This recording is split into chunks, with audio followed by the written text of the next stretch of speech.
Dios les bendiga, amados hermanos, a cada uno de ustedes. Aquí los saluda el hermano pastor César Contreras del Ministerio Espíritu Santo y Fuego, más reconocido como MESIF, aquí en el área de Palmdale, California.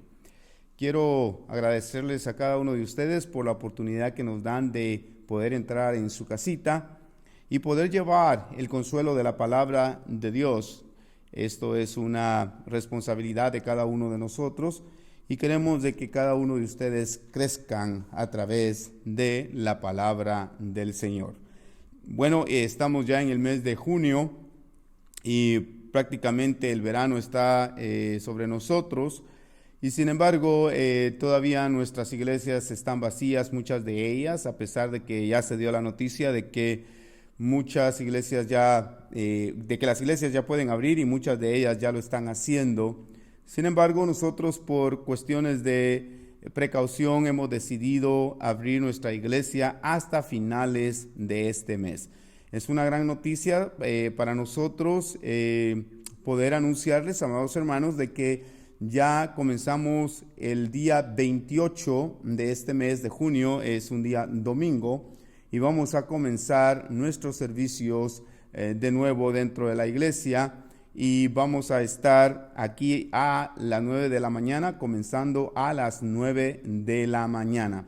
Así que es una buena noticia para cada uno de nosotros, y obviamente vamos a practicar todo el protocolo que se nos ha estipulado de parte del gobierno, de parte de la ciudad, para las congregaciones que debemos de seguir de acuerdo a lo estipulado. Pero de todo eso es una gran alegría saber de que vamos a volverlo a ver en persona, y eso nos alegra en demasía.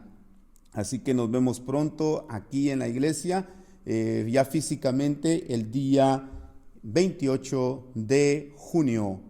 Y así es de que lo vamos a estar esperando aquí con los brazos abiertos el día 28 de junio con todo nuestro cariño. Así que deseamos volver a verlo. Y como es costumbre, aquí en el ministerio siempre predicamos la palabra fielmente todos los viernes y todos los días domingo. Estamos siempre en las redes sociales enviando un mensaje de bendición escritural. No queremos dar nuestra opinión, sino queremos hablar de lo que la Biblia dice. Esta es la única manera que podemos crecer. Creo que mi opinión o lo que yo crea, si está separado de lo que es la Escritura, pues no vale la pena. Pero si está apoyado por la Escritura, es algo bueno. Pero más que todo queremos hablar de lo que dice la Biblia, el consejo de Dios. El tema del día de hoy lo hemos titulado Te amo Jesús. Te amo Jesús. Y vamos a estar hablando sobre el compromiso. Esto es una parte importante y es una parte importante de la Biblia. Y queremos hablar sobre esto el día de hoy, porque creo que es importante, especialmente ahora que las personas empiezan a regresar paulatinamente, gradualmente a las iglesias. Es importante saber cuántos van a regresar a las iglesias, ya que muchos quizás se acostumbraron a estar ya en casa, muchos ya no van a volver a pisar una iglesia. Esperemos que estemos equivocados, porque ya pues el confort del hogar o llenaron su agenda de cosas que no están, que tomaron el lugar del tiempo de la iglesia. Mucha gente ya se dedicó a buscar trabajos extras en el tiempo de la iglesia y van a comprometer el tiempo de Dios en esos trabajos. Otras personas simplemente pues ya hicieron una rutina de lo que hacen diariamente, que ahora el día domingo ya no lo consideran como el día de la iglesia. Espero que este no sea tu caso, sino que estés dispuesto a regresar de nuevo a la iglesia, a adorar a nuestro Señor Jesucristo. Entonces quiero hablar sobre este tema de lo que es el compromiso. Como les digo, el nombre, o hemos titulado esta predicación, Te amo Jesús. Y esto es muy cierto, y quiero hablar de unos principios que son básicos, pero que son importantes y que están conscientes de lo que es la naturaleza del compromiso. Por ejemplo, el apóstol Pablo nos habla de lo que es el compromiso, y vamos a estar viendo esto más adelante, pero para un punto de iniciación, el libro de los Hechos nos habla mucho del compromiso del apóstol Pablo con el Señor. Ahora, quizás en este tiempo has tenido, en esta estadía en tu casa has tenido tiempo para evaluarte, para pensar en las cosas que has hecho y las cosas que quieres mejorar. Y espero en Dios de que en esta manera de pensar haya estado involucrado el deseo de comprometerte con Dios, el deseo de comprometerte con su iglesia, de ser una persona dedicada con la excelencia bíblica en todas las cosas. Entonces, esto es lo que marca la diferencia entre un cristiano que es eficaz y uno que no es eficaz. Es lo que marca el caso de la vida diaria del cristiano, lo que hace la diferencia de que un cristiano sea bendecido, que un cristiano sea fructífero y, como dije, un cristiano que sea eficaz, a uno que no es eficaz, a uno que no está completamente bendecido, es porque le falta el compromiso total o no está comprometido con la excelencia bíblica en todo lo que esto se refiere. Hay uno que está dispuesto a comprometerse y hay otro que está dispuesto a hacer concesiones. En otras palabras, lo que te estoy diciendo es simple. Hay uno que está satisfecho con hacerlo mejor para Dios y nada menos, y el otro está contento con algo menos que eso. Simplemente está contento con llamarse cristiano y hacer lo más mínimo. Entonces, esta es la diferencia. Pero quiero hablarte de esto en esta preciosa tarde y quiero que me vayas acompañando a un versículo bíblico para ir dándole ya un poquito más de carácter a esta predicación. Porque creo que aquí esto del compromiso nos puede ayudar a todos, especialmente aquellos que han estado apartados de la iglesia ya por varios meses, que no han tenido la oportunidad de tener un estudio. Es necesario entender eso. Y antes de comenzar en el texto que vamos a utilizar como base el día de hoy, quiero hacer una referencia primero, un pequeño stop, y voy a buscar en el libro a los Efesios. Y en este versículo que voy a leerte en este instante, hay algo que quiero añadir. Se encuentra en el capítulo número 6 y el verso número 14, referente al compromiso. El verso 14 del capítulo 6 dice lo siguiente: por lo cual dice, despiértate tú que duermes, y levántate de los muertos y te alumbrará Cristo. Bueno, perdón, esto es el capítulo 5, el capítulo 6, perdón. Capítulo 6, verso 14, nuevamente dice: estad pues firmes, ceñidos vuestros lomos con la verdad y vestidos con la coraza de justicia. Lo voy a repetir nuevamente: estad pues firmes, ceñidos vuestros lomos con la verdad y vestidos con la coraza de justicia. Entonces, esto es algo importante porque hay un precio que pagar cuando estamos comprometidos con Dios. El compromiso requiere pagar un precio, y cuando uno está en estas situaciones, por ejemplo, el apóstol Pablo estaba comprometido con el trabajo de Dios, que sin embargo él estaba dispuesto a pasar lo que fuera por la causa de Dios. Por ejemplo, en la Biblia está el versículo aquel que se encuentra donde dice: yo sé que cuando llegue a Jerusalén me esperan allá aflicciones, me esperan cadenas, pero ninguna de estas cosas que me van a mover, ni tampoco van a detener mi vida, ¿okay? No las tengo en alta estima, menciona el apóstol Pablo, lo que tengo por estima es terminar la carrera, el ministerio que el Señor Jesús me ha dado. Yo creo que esto es la meta de cada uno de nosotros, terminar con la carrera que el Señor nos ha encomendado, amados hermanos. Entonces, el capítulo 6 y verso 14 que leí es como una especie de trampolín y usa o lo usamos simplemente para mostrar un principio de compromiso. Para iniciar, tenemos aquí lo que es la armadura del cristiano en este capítulo 6, pero particularmente en este verso encontramos de que esto no es una armadura, sino que es más bien que una vestimenta. Estad pues firmes, ceñidos vuestros lomos, dice allí, con la verdad y vestidos con la coraza de justicia.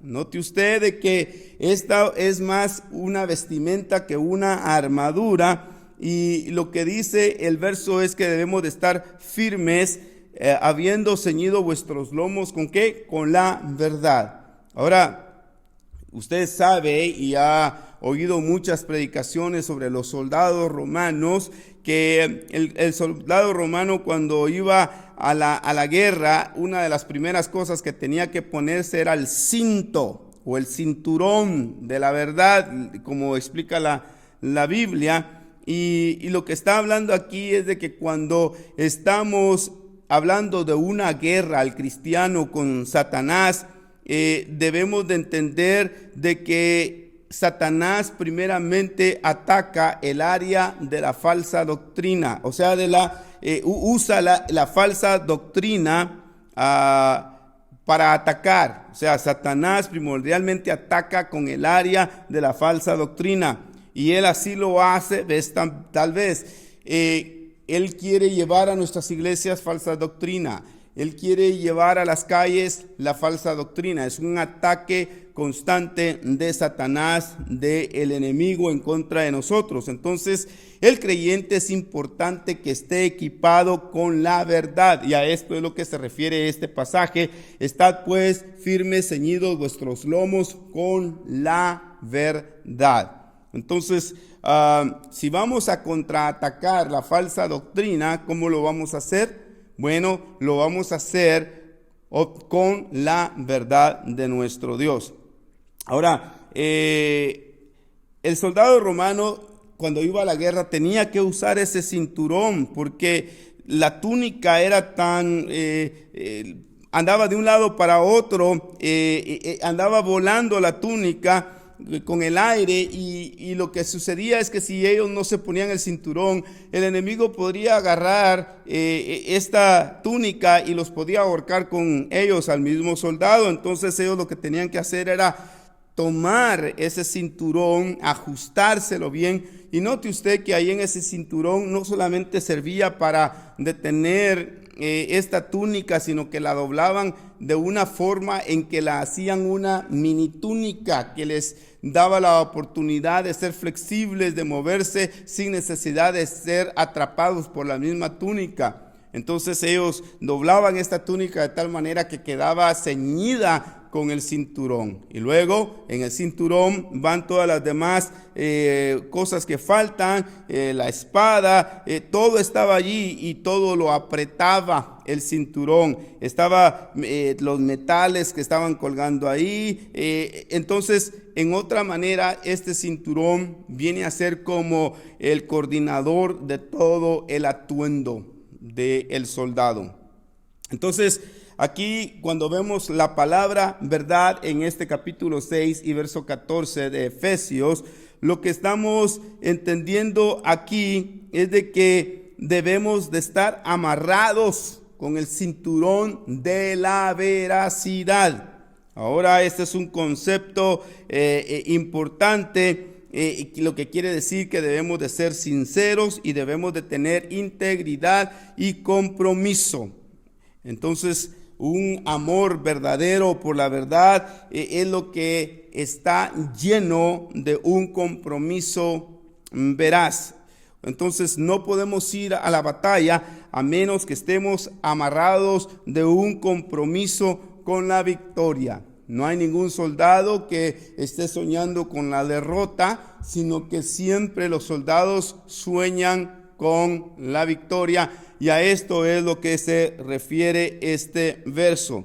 Entonces, aquí vemos de que cuando hacemos algo, debemos de estar listos para hacerlo. En este caso, el creyente debe de estar listo para la batalla.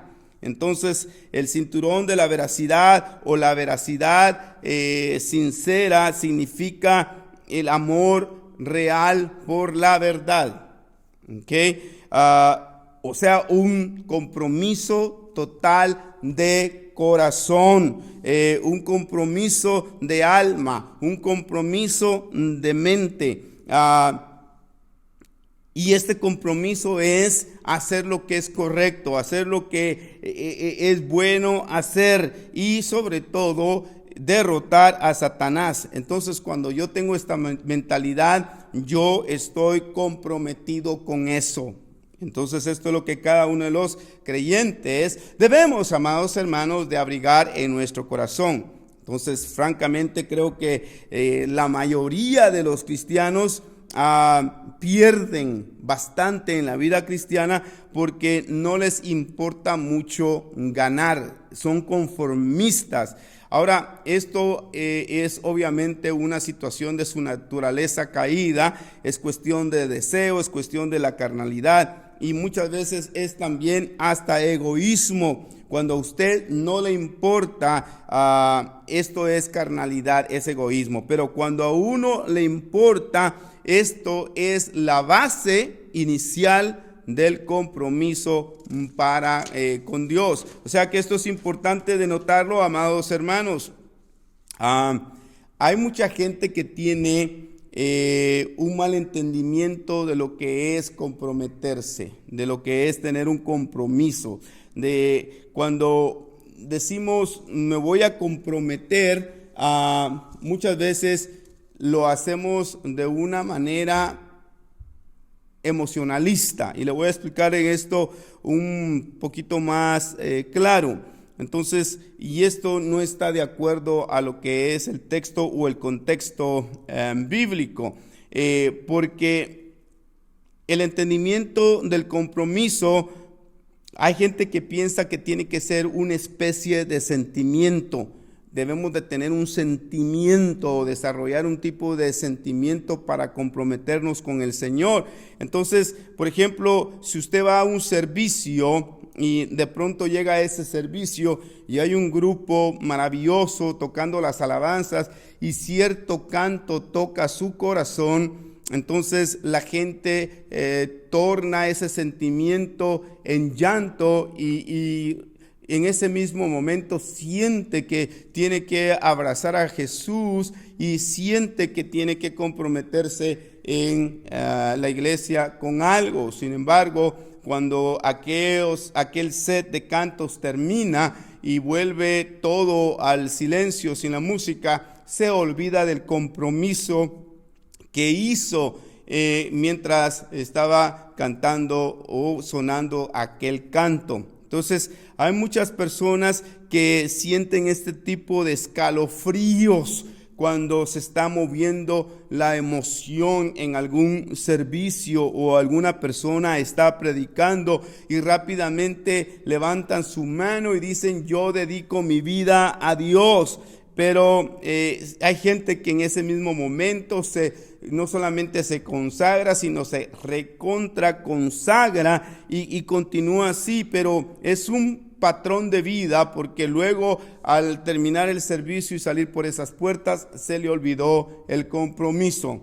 La gente los está esperando en la iglesia y luego pues acto seguido ya no se asoman a la iglesia o dicen que tienen ciertas otras responsabilidades y que no pueden hacer aquello a lo cual se comprometieron.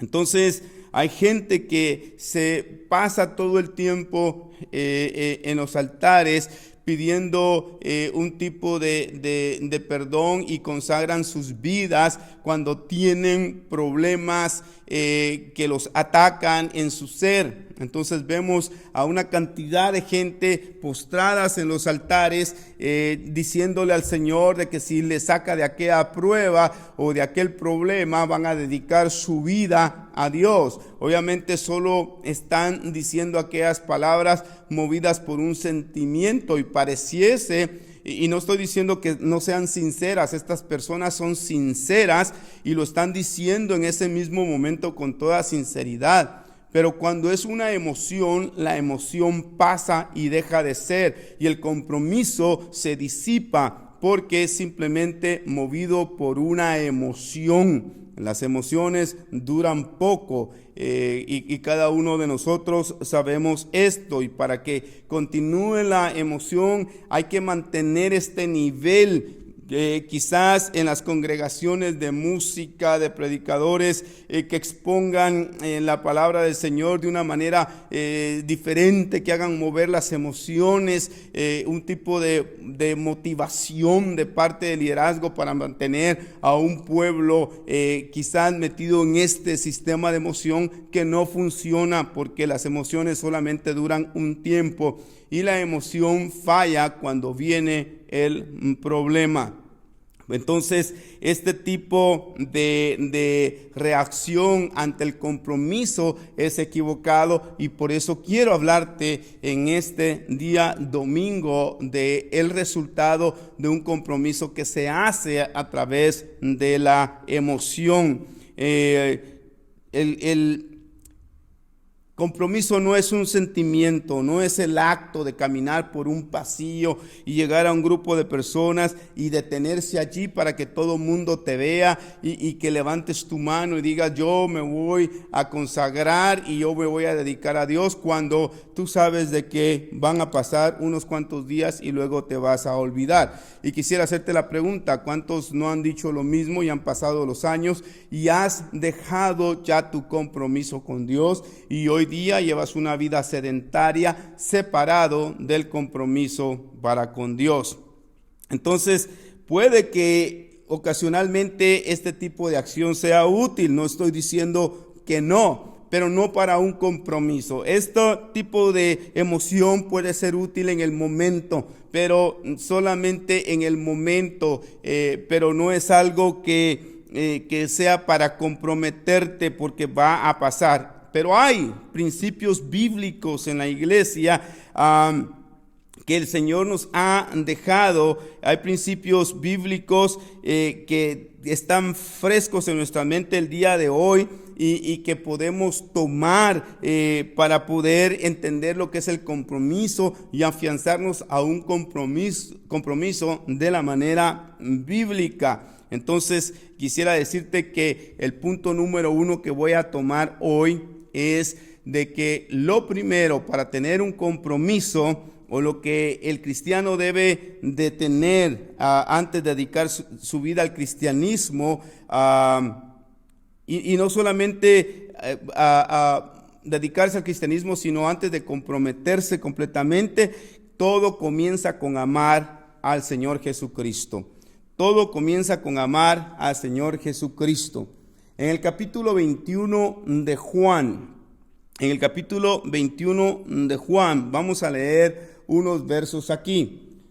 En el verso 1 dice: después de esto Jesús se manifestó otra vez a sus discípulos junto al mar de Tiberias, y se manifestó de esta manera. Estaban juntos Simón Pedro, Tomás llamado el Dídimo, Natanael el de Caná de Galilea, los hijos de Zebedeo, y otros 2 de sus discípulos. Entonces, aquí en lo que estoy hablando de esto sobre el compromiso, lo que quiero darte es una ilustración, y aquí en este capítulo podemos encontrar esta ilustración, porque quiero darte algo de trasfondo, y este capítulo es bastante importante porque es un capítulo basado en lo que es la post-resurrección, o sea, después de que nuestro Señor Jesucristo resucitó. Entonces, aquí habla sobre prácticamente una reunión que tuvo Jesús con Pedro después de que resucitó de los muertos, y es un capítulo de confirmación, y lo vamos a estar leyendo en el verso número 15 del capítulo 21 más adelantito. Pero antes de llegar ahí, quiero darte una pequeña idea de lo que sucedió previo. Y ahora Jesús resucitó y se aparece a los apóstoles, ¿okay? Entonces, él ya se había aparecido a ellos, pero ahora se sigue apareciendo, capítulo 21, verso 1 y verso 2. Entonces, ya aquí tenemos a Jesucristo resucitado de los muertos, y él había enviado a este grupo de discípulos a Galilea, y ahí le habían visto. Entonces hay un pasaje aquí en el verso 3. Simón Pedro les dijo: voy a pescar, y ellos le dijeron: vamos nosotros también contigo. Fueron y entraron en una barca, y aquella noche no pescaron nada. Bueno, vamos a detenernos un minutito aquí, ¿okay? Cuando el Señor envía a los discípulos a que le esperaran, ¿okay? Ellos estaban siendo comisionados, y ellos ya sabían que lo que iban a hacer era proclamar la resurrección de nuestro Señor Jesucristo. Ahora nuestro Señor Jesucristo está vivo. Entonces Él los manda a que lo esperen para darles instrucciones. Y bueno, y ellos hacen lo que Él les dice que hagan. Pero hay un varón aquí llamado Pedro, que como todos sabemos es impetuoso. Él siempre en cierta manera tenía una como desesperación, tenía como prisa, tenía como, no sé, quizás una reacción atómica. Cuando se le daba una instrucción, no la seguía. Entonces, note usted de que el verso que acabo de leer, el verso 3, dice: Simón Pedro les dijo: voy a pescar. Cuando Jesús se manifestó, les había dicho a estos varones que se fueran a esperarlo al monte. Obviamente aquí está Tomás, está Pedro, está Natanael, el de Caná. Y todos se van, inclusive Pedro se va en el verso número 3 del capítulo 21, pero él no quiere esperar. Entonces Jesús se dilata un poco en llegar, y ahora está la prisa de este varón Pedro, y él decide: bueno, yo no voy a seguir esperando, ya esperé mucho aquí. Y he estado aquí ya mucho tiempo, bueno, ¿dónde estás, Jesús? Yo quiero moverme, yo quiero hacer algo, yo quiero entrar en acción. ¿No le parece que muchas veces nosotros estamos en la misma situación de Pedro? En el verso 1 dice: después de esto Jesús se manifestó otra vez a sus discípulos junto al mar de Tiberias, y se manifestó de esta manera. Ahora estaban juntos Simón Pedro, Tomás llamado el Dídimo, Natanael, el de Caná de Galilea, los hijos de Zebedeo, y otros dos de sus discípulos. Ahora, cuando él tiene a este grupo reunido esperándolo a que él llegara, aquí Pedro se de alguna manera desespera, y muchas veces esto como que cae en nosotros también. Nos desesperamos, y aquí es donde quizás debemos de reflexionar un poco. ¿Cuántas veces te has desesperado tú esperando instrucciones del Señor? Creo que muchos de nosotros nos hemos desesperado esperando las instrucciones del Señor, y somos como este apóstol, y a veces no entendemos lo que está pasando, pero simplemente no estamos actuando como Dios quiere que actuemos. Ahora, Pedro aquí debe reflexionar, y la reflexión que debe de hacer Pedro es recordar que cada vez que él ha pasado una crisis en su vida, siempre él ha fallado. No ha tenido el tiempo de espera, la confianza, la fe necesaria, sino que siempre falla. Entonces hay como un sentimiento de incapacidad y muchas veces nosotros nos sentamos y reflexionamos, especialmente cuando hemos sido un tipo de desobedientes con nuestro Dios, con lo que Él nos ha mandado hacer. Quizás tú has sentido lo mismo, y cuando hemos sido desobedientes al Señor y luego empezamos a reflexionar, como que empezamos a sentir que no somos capaces de ser ministros para el Señor, no somos capaces de ser aquellas personas obedientes al Señor, y muchas veces debemos de analizar esto, porque si no analizamos esto, muy pronto se nos va a olvidar y vamos a regresar a nuestra profesión antigua como lo hizo el apóstol. Note usted aquí, Simón Pedro se cansó de esperar y les dice: voy a pescar. Y los discípulos que estaban con él, le dijeron: vamos nosotros también contigo. Fueron y entraron en una barca, y aquella noche no pescaron nada. Observe lo que sucede aquí en este verso.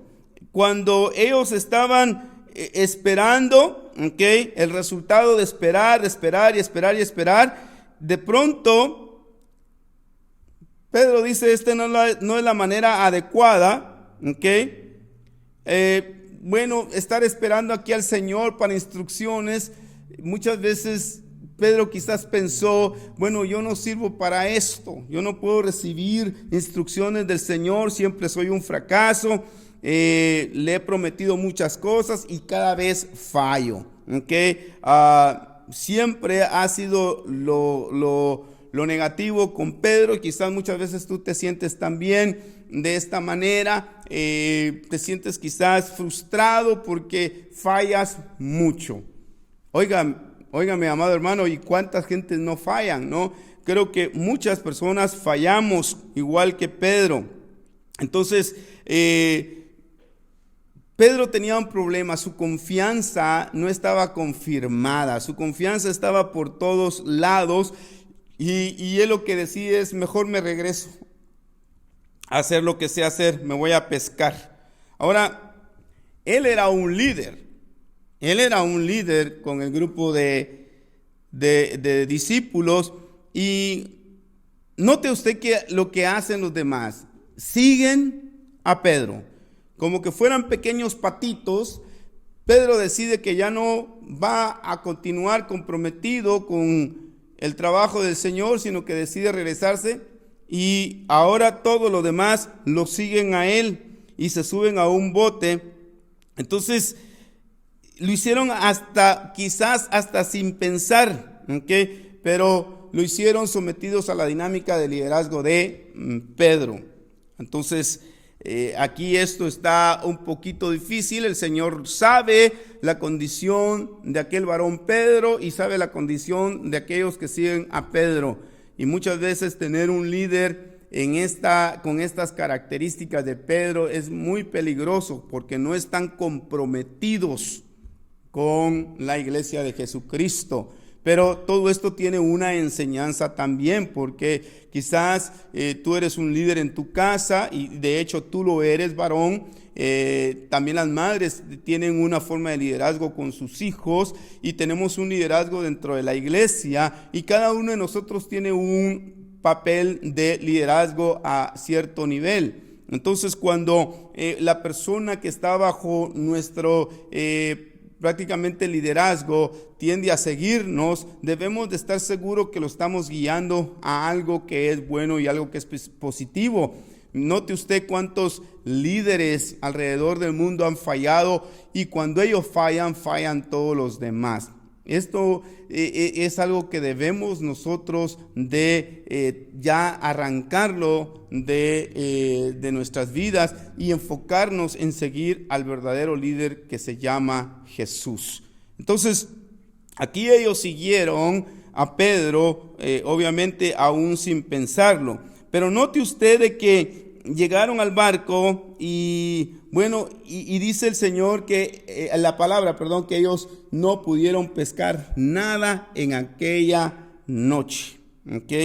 Entonces, Aquí en el verso 4 es como que el Señor no solamente sabe lo que están haciendo, sino como que mete un cuchillo en la herida, ¿no? Porque Pedro, desobediente aquí, y los demás discípulos también desobedientes. Note lo que dice el verso 4. Cuando ya iba amaneciendo, toda la noche se pasaron pescando, no agarraron nada. Cuando ya iba amaneciendo, se presentó Jesús en la playa, mas los discípulos no sabían que era Jesús. Verso 5. Y les dijo: hijitos, ¿tenéis algo de comer? Y le respondieron: no. Y él les dijo: echad la red a la derecha de la barca y hallaréis. Entonces hallaréis. Entonces la echaron y ya no la podían sacar por la gran cantidad de peces. Mire usted, amados hermanos, ¿tienen algo de comer? En otras palabras, él sabía, Jesús, que ellos no habían agarrado nada, pero por el hecho de poner como más sal en la herida, les hace la pregunta. Y luego les dice: bueno, echen la red del lado derecho y ahí van a encontrar. Milagrosamente el Señor dirige a todos los peces al lado derecho de la barca, y de esta manera sobrenatural llegaron y estaban tratando de sacar aquellos peces. Y oiga, mi amado hermano, no podían sacar la red. Entonces, obviamente aquí en el verso número 7, entonces aquel discípulo a quien Jesús amaba dijo a Pedro: es el Señor. Simón Pedro, cuando oyó que era el Señor, se ciñó la ropa porque se había despojado de ella y se echó al mar. Oiga, es interesante aquí notar de que cuando el apóstol Pedro oyó que Juan dijo: es el Señor el que está hablando, no se pudo esperar. Esto es algo normal para Pedro, él no se puede esperar, y rápidamente cambió de manera de pensar y se avienta al agua. Fíjese, el Señor le había dicho: espéreme, no lo esperó. Ahora se aparece el Señor en este lado de ahí del mar, y viene y entienden que es el Señor y se tira al agua y nadó. Entonces los otros discípulos estaban tratando la manera de sacar los peces, ¿okay? Y note usted, cuando él llega, mire lo que dice aquí la Biblia. Entonces aquel discípulo a quien Jesús amaba dijo a Pedro: es el Señor. Simón Pedro, cuando oyó que era el Señor, se ciñó la ropa porque se había despojado de ella y se echó al mar. Y los otros discípulos vinieron con la barca arrastrando la red de peces, pues no distaban de tierra sino como 200 codos. Al descender a tierra, vieron brasas puestas y un pez encima de ellas y pan. Y Jesús les dijo: traed de los peces que acabáis de pescar. Subió Simón Pedro y sacó la red a tierra llena de grandes peces, 153, y aún siendo tanto la red no se rompió. Les dijo Jesús: venid, comed. Y ninguno de los discípulos se atrevía a preguntarle: ¿tú quién eres?, sabiendo que era el Señor. Ahora, vino Jesús, verso 13, y tomó el pan y les dijo a sí mismo, y les dio y a sí mismo del pescado. ¿Ok? Ahora, esta ya es la tercera vez que Jesús se manifestaba a sus discípulos después de haber resucitado de los muertos. Pero note la parte importante, es de que Jesús aquí les tiene preparado desayuno a Pedro. Y les dice: venga, vamos a desayunar. Esto es importante porque en este desayuno el Señor va a confrontar a Pedro. Y esto es lo importante, amado hermano, de que nosotros podemos caminar en la vida sin compromiso con el Señor, que tiene que llegar un momento en que tenemos que sentarnos con el Señor, y el Señor, tan precioso que es, nos trata bien, nos bendice, nos da de comer, nos da todo lo necesario para vivir. Pero tiene que llegar un momento en que nos tiene que confrontar con la verdad. Y esto es lo que le sucedió aquí a el apóstol Pedro. El Señor lo va a confrontar. Ahora, imagínese por un momento ahí a Pedro sentado en el desayuno con nuestro Señor Jesucristo. ¿Ok? El desayuno que mi Señor preparó. ¿Ok? Imagínese usted, Jesús le hace el desayuno a Pedro. ¿Okay? Entonces, ¿qué es lo que está pasando allí? Y Pedro está sentado ahí con el Señor de la gloria comiendo el desayuno, está desayunando con Jesús después de que él había dicho, me voy a pescar. ¿Ok? Entonces, ¿qué es lo que habrá estado pensando el apóstol Pedro en este mismo momento? Que habrá dicho, la regué, como muchos de nosotros decimos cuando alguien nos confronta, ¿no? Cuando alguien nos encara y nos hace ver la verdad o nos habla con la verdad, nosotros ¿qué decimos? La regué. Esto hice algo que no debería de haber hecho. Quizás en su interior el apóstol Pedro diría, yo soy una persona desobediente, no soy apto, no soy capaz, le he fallado al Señor 1, 2, 3 veces.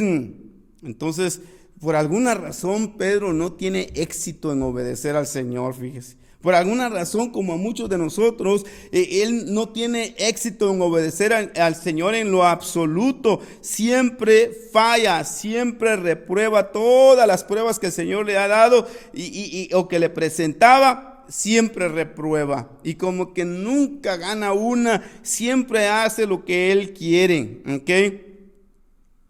Imagino que hubieron lágrimas en sus ojos cuando estaba hablando con el Señor. Imagino que también hubo dolor en su corazón, hubo tristeza, ¿okay? Cuando veía a nuestro Señor Jesucristo. Ahora, vamos a ver. Miren en el verso número 15. Cuando hubieron comido, Jesús dijo a Simón Pedro, Simón hijo de Jonás, ¿me amas más que estos?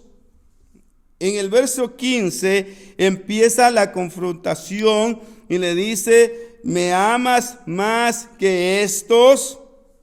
¿Ok? Entonces, aquí la respuesta de Pedro le respondió, sí, Señor, tú sabes que te amo. Él le dijo, apacienta mis corderos. Esto es elemental, amados hermanos, alimenta mis corderos. Entonces, aquel hombre que le ha fallado al Señor tantas veces, ahora es confrontado. ¿Me amas más que esto? ¿Me amas más que estos? Bueno, ¿qué es esto para comenzar, no?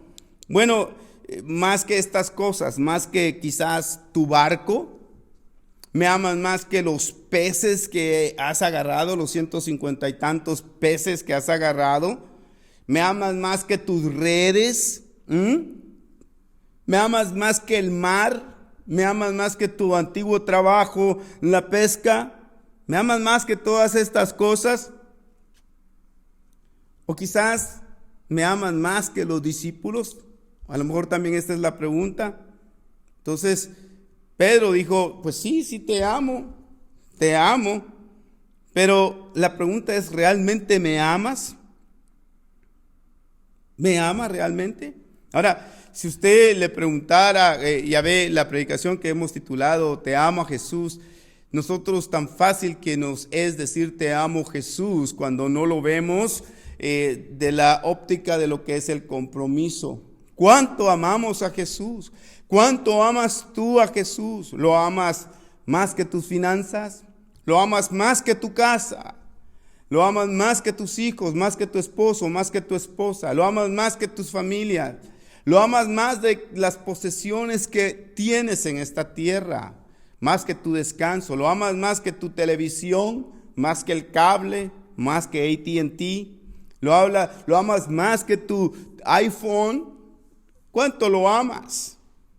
Y esa es la pregunta que el Señor está diciéndole aquí. ¿Realmente me amas? ¿Ok?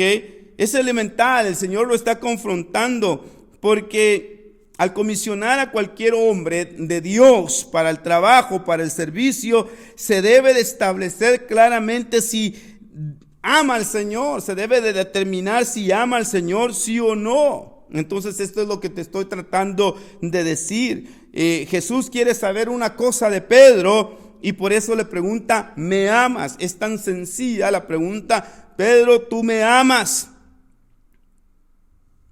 Ahora, Albino dijo, ningún hombre va a perseverar de manera constante al cumplir con su ministerio a menos de que el amor de Cristo reine en su corazón. Eso lo dijo él, Albino. Entonces, no es nada más decir lo que Pablo dijo en la segunda carta a los Corintios capítulo 5 verso 14. Veamos lo que está ahí. Segunda carta a los Corintios en el capítulo número 5, y voy a estar leyendo el verso número 14. Veamos lo que dice aquí. Porque el amor de Cristo nos constriñe, pensando esto, que si uno murió por todos, luego todos murieron. Entonces, no es tan fácil. No es nada más decir lo que Pablo está citando aquí en 5:14 de la segunda carta a los Corintios. El amor de Cristo que dice ahí nos constriñe. El amar al Señor es elemental, es la primera rayita para el compromiso, es el primer elemento, el primer ingrediente. ¿Ok?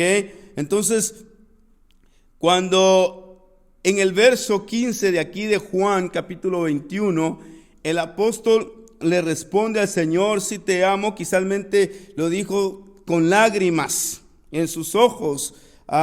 Señor, tú sabes que te amo. Entonces el Señor le dice: alimenta mis corderos. ¿Okay? Entonces, pero note aquí, Pedro no está abierto completamente. Él simplemente está diciéndole: sí te quiero. Algo así como, tú sabes que me caes bien. ¿Okay? Eso es lo que prácticamente dijo. Pero no está abierto. Y la pregunta del Señor era algo más allá. Él quería saber si Pedro realmente le amaba. Él estaba buscando una palabra mayor, el del amor ágape. ¿Okay? Pedro está funcionando con un amor fileo. Sí, me caes bien. ¿Okay? Quizá lo dijo con lágrimas: me caes muy bien, pero no era suficiente. Él no tenía todavía ese nivel de amor. ¿Y sabe por qué? Debido a su desobediencia. Muchas personas no desarrollan ese amor a nuestro Señor Jesucristo debido a su desobediencia. Y la desobediencia trae este problema de no dejar que se desarrolle el amor por nuestro Señor Jesucristo. Por eso, si somos desobedientes, debemos de entender que esto nos trae un problema, porque no nos deja de desarrollar el amor hacia nuestro Señor. Entonces, el Señor quiere que el apóstol se abra completamente, más que cualquier otra cosa, que ame a Dios. El amor ágape tiene que ser establecido en el corazón del apóstol. Entonces, el Señor le dice: tú me amas, ¿no? Y dice: sí te amo. Entonces me imagino yo que el Señor le ha de haber dicho también por ahí: por eso es que me desobedeces, ¿no? Entonces, cuando nosotros decimos te amo Jesús, te amo, y al ratito ya lo desobedecemos, ¿no? Entonces, esta no es una palabra simplemente de emoción. Debe de haber un compromiso, y lo primero que debemos de establecer es si amamos a nuestro Señor Jesucristo claramente, con el amor ágape. Entonces, ¿cómo puedes tú mostrarle a una persona que le amas? ¿Cómo puedes mostrarle tú a tus padres que les amas? Bueno, obedeciéndoles. Esa es la manera como tienes que demostrarle a tus padres que tú les obedeces.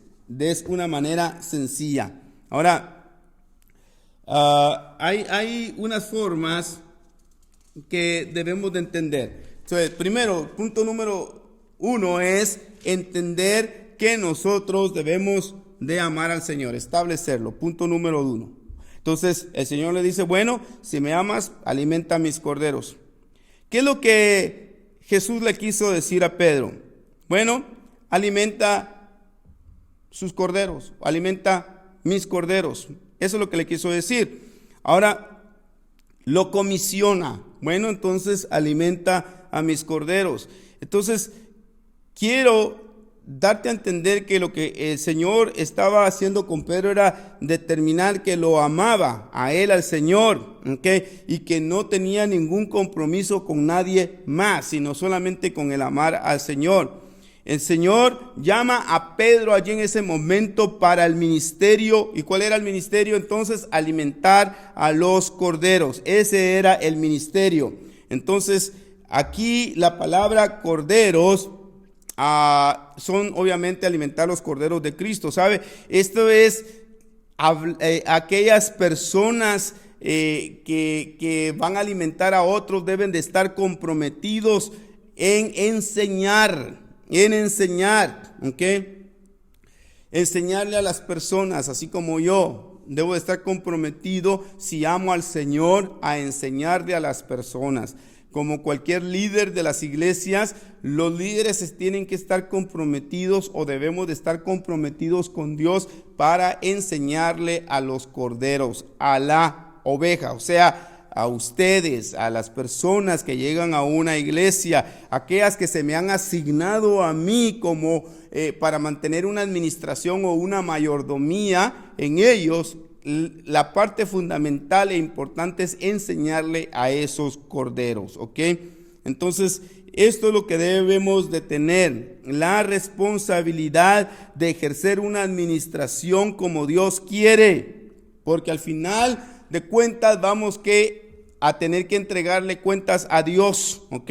Acuérdese de Hebreos capítulo 13, vamos a entregar cuentas a Dios por la administración que nosotros ejercemos con los corderos. Y ustedes son mi mayordomía. Ustedes son mi mayordomía, ustedes son mi administración y ustedes son el rebaño que Dios nos dio. Ustedes son las ovejas de Cristo y a mí se me ha dado la responsabilidad de alimentarlos. Y esto es lo que el Señor le está diciendo al apóstol Pedro. No somos dueños de la grey. Cuando tú piensas que tú eres dueño de la grey, estás equivocado. Cuando yo pienso que yo soy dueño de la grey, estoy equivocado. Lo que debo de hacer es cumplir con mi responsabilidad, con el cuidado más grande, porque ustedes son la posesión más grande que Dios tiene. ¿Ok? Entonces es necesario de que alimentemos a los corderos. Entonces, alimenta mi posesión más preciada, mis corderos, Pedro. Esto le dice el Señor. Entonces, ¿qué es lo que significa la palabra aquí alimenta? Bueno, esto es lo que se llama un presente durativo. Quiere decir constantemente. Alimentar, alimentar, alimentar, alimentar. ¿Hasta cuándo? Hasta la venida del Señor. Entonces, enseñar, enseñar, predicar, predicar, enseñar, enseñar, predicar, predicar. ¿Hasta cuándo? Hasta la venida del Señor. No hay vacaciones, no hay retiro, amados hermanos, de la enseñanza de la palabra del Señor para alimentar a los hermanos. Entonces, alimentar los corderos es en un presente durativo, es algo constante. ¿Okay? Entonces, aquí debemos, el apóstol Pablo, por ejemplo, en el libro de los Hechos, no lo busque, capítulo 20, verso 28, él le llama a los ancianos en Éfeso y él les dice a ellos, apacentad o alimentad a la grey de Dios, sobre la cual él os ha puesto por obispo. Aliméntenlos. ¿Okay? Entonces también en primera de Pedro capítulo 5 también aparece la palabra aliméntenlos. ¿Alimenten a quién? A los corderos. Ahora, la segunda cosa que vamos a ver ahora es de que Pedro había negado a Cristo en 3 ocasiones. ¿Ustedes se acuerdan de eso? 3 ocasiones él lo había negado. El Señor ahora le da la oportunidad de redimirse, porque le va a hacer la pregunta 3 veces. ¿Me amas?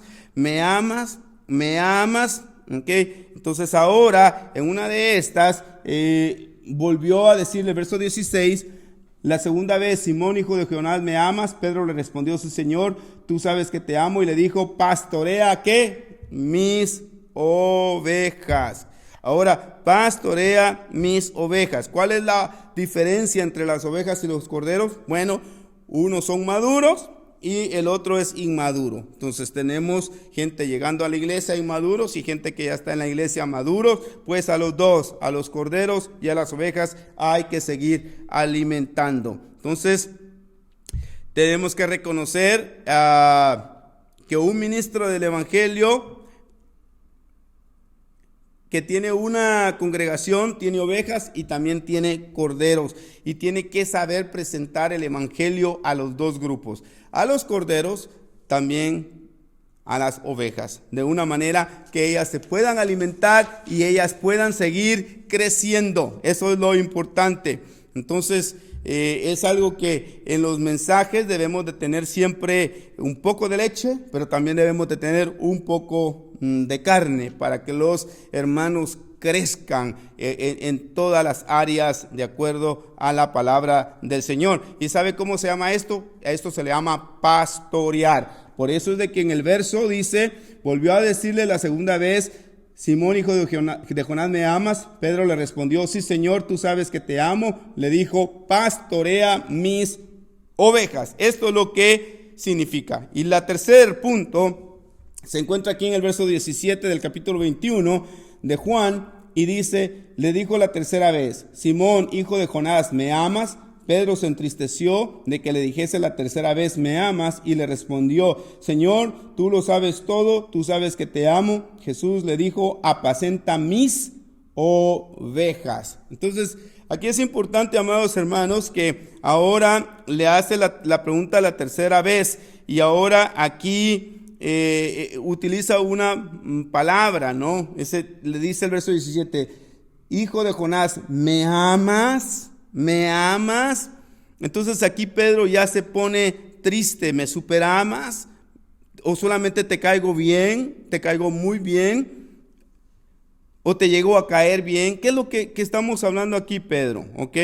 Por tu conducta te estoy cuestionando, por tu manera de caminar te estoy cuestionando, Pedro, por tu actitud con el ministerio te estoy cuestionando. Entonces, Pedro se sintió triste. Cuando a uno le hacen tantas preguntas de lo mismo, es como que le dijeran a uno: te estoy cuestionando bastante porque como que veo que te hace falta integridad. Cuando a uno le preguntan: hey, hermanito, mire, ¿está seguro que usted esto y esto? Es porque la gente piensa que usted no tiene integridad o no es honesto. Pero mire, hermanito, ¿usted está seguro? Ya, esa preguntita como que a veces muerde, ¿no? Porque la gente no te tiene confianza. Entonces el Señor aquí lo que está diciéndole a Pedro es: te estoy cuestionando porque tu actitud con el ministerio es muy negativa. Tu actitud conmigo es siempre de desobediencia. Entonces él se pone triste. Y ahora el testimonio de Pedro realmente está por los suelos. La verdad, el testimonio de Pedro delante de Jesús está por los suelos. Mi pregunta contigo es: ¿cómo está tu testimonio con Jesús? Si Jesús estuviese en ese mismo instante, ¿cómo está tu testimonio? ¿Cómo está mi testimonio con Jesús? Es algo que debemos de reflexionar. Entonces, acuérdese que cuando hablamos de la omnisciencia de Dios, siempre hablamos de que Dios lo ve todo. Antes, cuando era Johnny pequeñito, mi hijo, yo siempre, cuando él hacía algo que no debería hacer, le decía yo: acuérdate, Dios lo ve todo. Y como que en aquella forma de nosotros decir las cosas, como que queríamos controlar a nuestros hijos hablando de la omnisciencia de Dios. Hey, Dios lo ve todo. Pero ahora cuando ya lo vemos del punto bíblico, nos damos cuenta de que, oiga, esto no, de la omnisciencia de Dios, no es solo que se aplica a los niños para que nosotros les hagamos tener temor y como que de esa manera los vamos a controlar a que se porten bien, pero la omnisciencia de Dios prácticamente es para nosotros también, porque Él ve cómo estamos caminando. Ok, entonces como Pedro, yo entiendo de que no estamos caminando muchas veces como Dios quiere, pero veo el lado positivo de lo que es la omnisciencia, porque me da gusto que cuando necesito de mi Cristo, sé que Él puede, Él me está viendo y Él me puede apoyar en los momentos más terribles de mi vida. Entonces, Él me puede ayudar en la manera que actúo, ¿no? Entonces, Él puede leer mi corazón, ver mi corazón y saber que yo le amo. Entonces, Pedro se entristeció, alimenta mis ovejas. Entonces, ahora es apacienta mis ovejas, ¿no? Entonces, aquí incluye ya todo lo que es, ¿no? En las ovejas, ya incluye aquí todos los corderos, las ovejas, y Él lo incluye aquí todo, ¿okay? Y alimenta a los maduros, alimenta a los inmaduros, alimentalos a ambos. Ahora, si tú me amas, entonces tú te vas a entregar a pastorear. Vas a entregar tu vida por pastorear a las ovejas. Eso es lo que le está diciendo aquí el Señor. Apacienta mis ovejas. ¿Okay? Ahora voy a elaborar un poquito más en los 2-3 minutos que me quedan. Creo que vamos a tener que continuar con esto la próxima semana. Pero déjeme a ver si hago una conclusión de lo que estamos viendo aquí. 3 veces el Señor le pregunta a Pedro, ¿me amas? Porque lo que él quería saber era si él le amaba, porque en el compromiso se debe de establecer que el punto principal para estar uno comprometido con el servicio, estar uno comprometido con Dios, estar uno comprometido con Jesucristo, se requiere amar a Jesús. Y si no podemos amar a Jesús más que todas las cosas que nos rodean, no vamos a poder tener un compromiso con Él y siempre vamos a vivir en desobediencia. Entonces, no podemos tampoco, oiga bien, estar estimulando una especie de emoción hacia Jesús. Jesús no podemos amarlo por emociones, por un cántico, que cada vez que oigo este cántico me pongo a llorar y siento como que estoy más cerca de Jesús. Pues qué bueno. Pero no es lo que Jesús busca a través de ese canto. No es lo que tampoco quizás aquellos que escribieron ese cántico buscan. Lo que se está buscando es de que las personas se comprometan con Jesús, no con el sentimiento de un canto, no con el sentimiento de una gran predicación, sino el establecer, amados hermanos, ya los parámetros en el corazón de amar a Jesús y amarlo más que todas las cosas. Por eso quiero darle una pequeña definición del verso número 18, que dice el verso 18: de cierto te digo que cuando eras más joven te ceñías e ibas a donde querías, mas cuando ya seas viejo extenderás tus manos y te ceñirá otro. Lo que le estoy diciendo aquí que es de que ahora, cuando el apóstol Pedro, joven, hizo lo que él quiso. Él iba y venía y él hizo como él quiso, ¿ok? Entonces, ahora tiene que llegar a otro nivel. Ahora él está declarando su amor hacia nuestro Señor, ¿ok?